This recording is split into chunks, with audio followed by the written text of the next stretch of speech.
So you are a beginner and you really want to start a poultry farm, but you are afraid. You actually know nothing about poultry farming. Well, in today's video, I'm actually going to be showing you the things that you should know before you starting a poultry farm. So get ready for the video. Hi guys, my name is Jacob, and on this channel, we talk about poultry farming. Anything connected to poultry farming is on this channel. And over here we do have cassava. I think I last showed you this when they were very young, but yeah, here they are. And over there we do have our poultry house. So you do want to start a poultry farm, but you actually know nothing about poultry farming. So what you should know is that there are certain things that you should know before starting a poultry farm. And number one is the location of your poultry farm. Where is your poultry farm located? Most people, when they do want to start a poultry farm, they don't think about the location of their farms. And I think this is one of the greatest reasons why most people fail in the poultry business. Because the moment you choose a wrong location for your business, that's actually the first failure. So you must be very careful when choosing a location. In fact, when it comes to the location of your poultry farm, there are certain things that you should look at.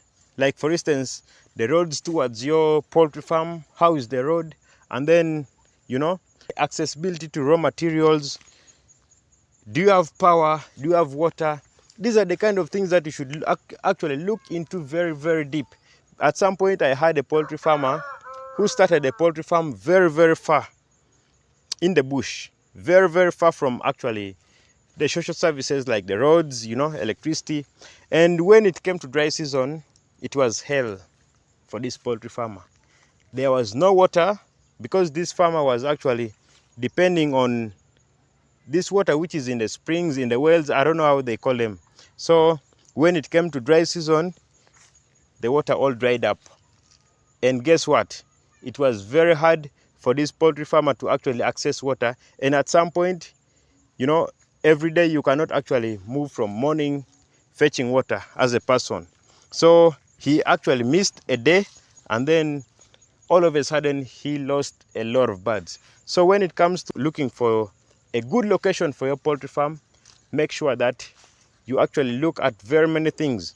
That's number one. And then number two is that try as much as possible with all means to actually learn things connected to poultry farming. In fact, you read books which are connected to poultry, do research about poultry keeping, and be well versed of what you are actually going to do. At some point, I've seen very many people actually, after falling in love with poultry farming without enough knowledge, they actually put in all their money without any knowledge, and then they start keeping the birds. What do you expect? You have nothing like any information, so it will be also hard for you to actually run your poultry farm in a smooth way. So try as much as possible. Right now there are a lot of information on the internet, a lot of books around. So get books. You read as much as you can so that you can get enough information. There are other things which you actually need to learn personally, like the breed of the birds. How long does the bird takes to actually start giving you eggs, for instance, the layers? And then the broilers, how long does they take to actually start giving you meat? These are the things that you should start actually seeing before starting a poultry farm. I can tell you that there is a scenario whereby a poultry farmer did not know when layer birds can actually start giving you eggs. When it reached 3 months, the farmer started complaining that the birds that he is having, they are not giving him eggs. You can see the repercussions of not understanding something before venturing into it. So first, try as much as possible to actually get enough information on actually doing something. And once you have gotten that, good, you are good to go. And then another thing is the breed of the birds, which I actually talked slightly on it before. So I won't talk much on that. That's actually one of the things that you should know. And then the next thing is the feeds, the poultry feeds. Where are you actually going to be getting your poultry feeds? That's number one. And then what kind of feeds are you actually going to be giving your birds? Is it the ready-made feeds, or you are actually going to be mixing your poultry feeds in your own way. So first try also very much to understand that into details, and once you do start a poultry farm, brother, I tell you, you are not going to fail, because you will be knowing exactly what you will be doing to your poultry birds. So that's very, very important. And then the next thing is that you look for market, you know, because we are actually doing this as a business. And if it is a business, the first thing that we should look at is market of the products that we are actually going to be producing. You cannot start a poultry farm in an area whereby the population is very, very low. No, you must start a poultry farm whereby when the products are ready, selling these products won't be a problem to you, you know. So you must actually look for the market before even bringing in your birds. Like for instance, the broilers, they are kept for 2 months maximum. And then at some point, I've seen some guys even keeping them at 38 days. The birds have already gained the market weight which a farmer requires. So if you actually stock, let me say, broilers, and then there is no market, after 2 months, the birds are ready, there is no market, what would you be doing? Of course, nothing. The moment you start keeping broilers, when their market weight has now reached, those extra days, those are losses that you would be actually getting.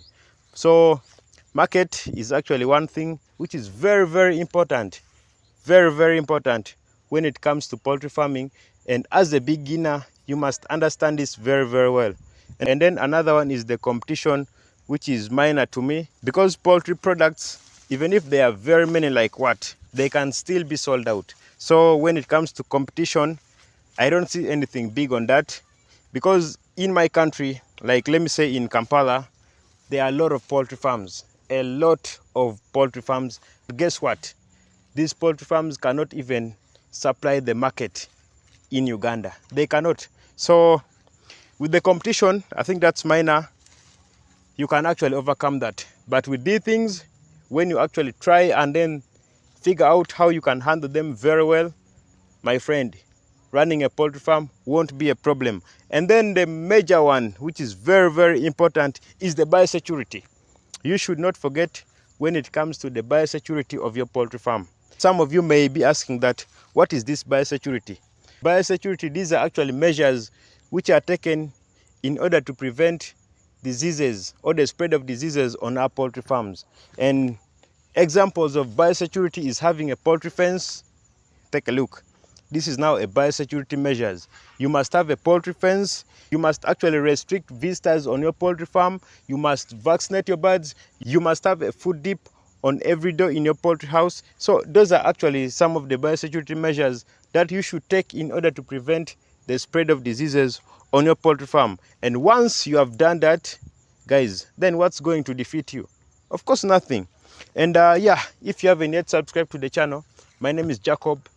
I'm very passionate. I do love poultry farming very, very much. So if you don't want to miss videos which are actually going to be coming on every time, do me a favor, subscribe to the channel. Don't forget to give this video a like, and of course share the video to your beloved ones so that they can enjoy a piece of information from it. And yeah, see you.